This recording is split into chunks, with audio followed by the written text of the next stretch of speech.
Bonjour, nous sommes le 2 janvier 2024. 2024. On était invité en ce 2 janvier 2024 par des pluies. Bon, il pleut, il n'arrête pas de pleuvoir. Bon, hier il faisait un temps, bon, il faisait plus ou moins valable pour de l'hiver. C'est un petit peu froid, tout petit peu froid, mais c'était valable. On pouvait faire du sport, je veux dire, en, en soirée, voire en après-midi, voire. Il n'y avait rien d'extraordinaire par rapport à la rudesse de ce qu'on devrait attendre d'un hiver. Hier il faisait bon. Pour un hiver, il faisait bon.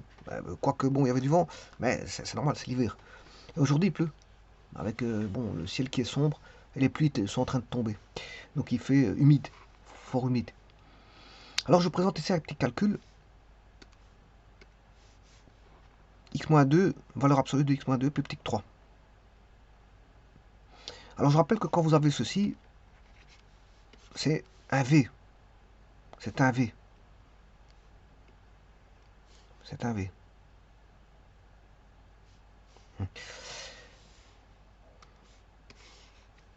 Alors, dans ce V, il faut reconnaître qu'on a un pivot. Alors, quel est-il? Tout d'abord, il faut faire un tableau pour ça. Je vais faire un tableau. Je mets la fonction y égale valeur absolue de x moins 2. Je vais la dessiner. À partir de ça, il faut aller chercher le pivot. Le pivot, c'est la racine, si vous voulez. Bon, il faut aller chercher ce qui est à l'intérieur de la valeur absolue, c'est-à-dire x moins 2. Quand est-ce qu'il s'annule? Il s'annule en 2. Donc le pivot, il vaut 2.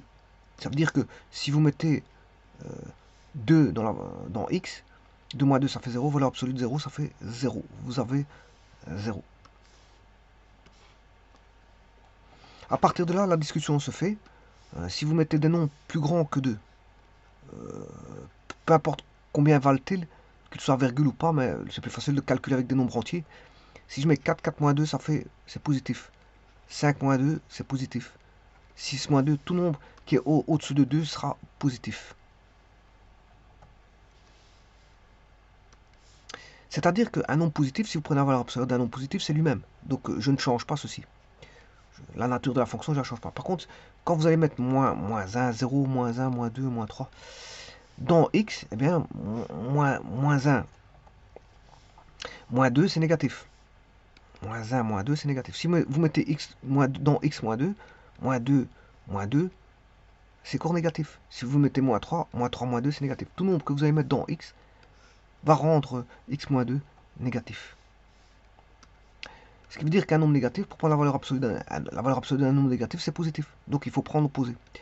Donc le nombre, ce sera moins x plus 2. Pour avoir le nombre positif.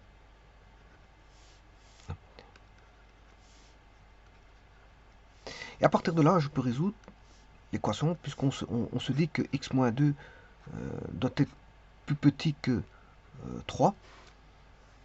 C'est-à-dire, c'est une inéquation qui va engendrer deux inéquations, puisque on aura celle qui correspond à moins x plus 2 plus petit que 3, c'est-à-dire moins x plus petit que 3 moins 2, donc moins x plus petit que moins 5, que moins 1,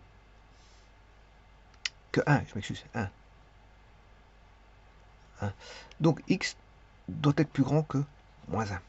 Je vais faire la même chose pour l'autre côté, x moins 2 plus petit que 3.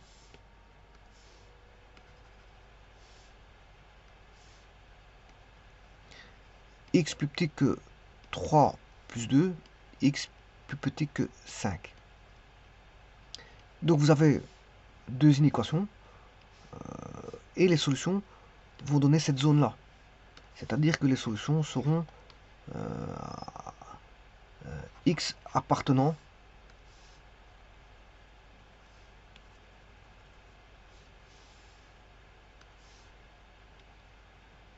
à moins 1,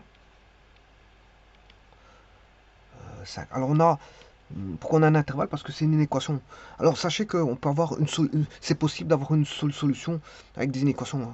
Voilà, ben, en général, ce sont des...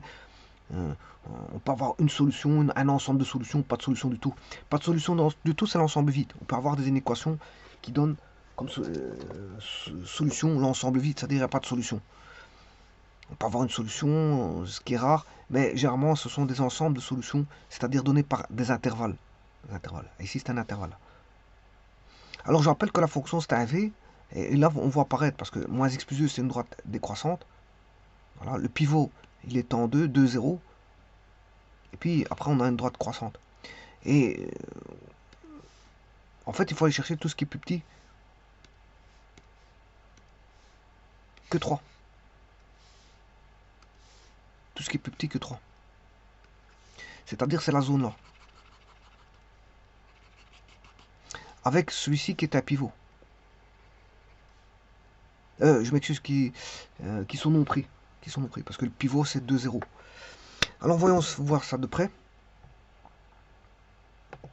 Tout d'abord, j'ai ma fonction valeur absolue, x moins 2. Le pivot, il se trouve en 2, 0. Je mets la droite y égale 3. J'ai, voilà, l'intervalle c'est moins 1, 5. Donc moins 1, 5. Là c'est le point rouge qu'on ne prend pas. 5, ça c'est le deuxième point rouge. Voilà.